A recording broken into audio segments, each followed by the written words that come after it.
Disclaimer. Due to the widespread corruption of the net, the major loss of stored data during the Fourth Corporate War, most of the information in this article should be taken with a grain of salt.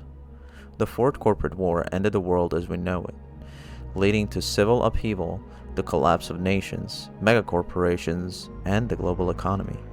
Be aware that data retrieved from the old net might be significantly corrupted, and some facts cannot be consistently corroborated from multiple sources. We present this information in the hopes of shedding some light on those events. Have a good time, and hail to the free net, friends. Reunification. Period between 2035 and 2069. The next 35 years were a slow return to normality for the nations and corporations of the world. Cities slowly began to rebuild as trade routes were re-established. Damaged infrastructure was repaired and technology began to regain ubiquity.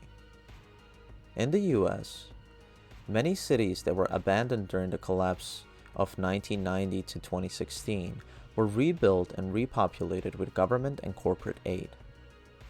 Corporations saw this as an opportunity to fix the negative public opinion they'd earned after the war, and also to re-establish influence over the culture. Abandoned by President Kress and the United States government, Night City was rebuilt by its citizens with the aid of nomads and smaller corporations. At the time, there was rampant speculation that the government had made a scapegoat of Arasaka for the nuclear detonation, and this galvanized corporations' tendencies toward sovereignty. It was the common opinion that citizens would prefer to see the return of the Asian security giant than submit themselves to federal rule.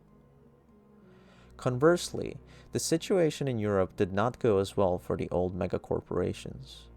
The established players, weakened by war, were contested by new upstarts that were backed and controlled by European national governments. In Asia, the humiliated Arasaka faced defeat with their head held high. The corporations spent a significant portion of their assets on war reparations, but a few profitable contracts allowed them to quickly regain their position as a leader in the weapon manufacturing and security industries. The setbacks still had lasting consequences, as Saburo Arasaka reportedly faced internal opposition and a secret civil war began to brew within the company's ranks. New individual, the isolated net networks began to emerge, mostly regional intranets. The few connections between them were carefully controlled and closely supervised by Netwatch, but their authority was significantly limited in Europe and Oceania.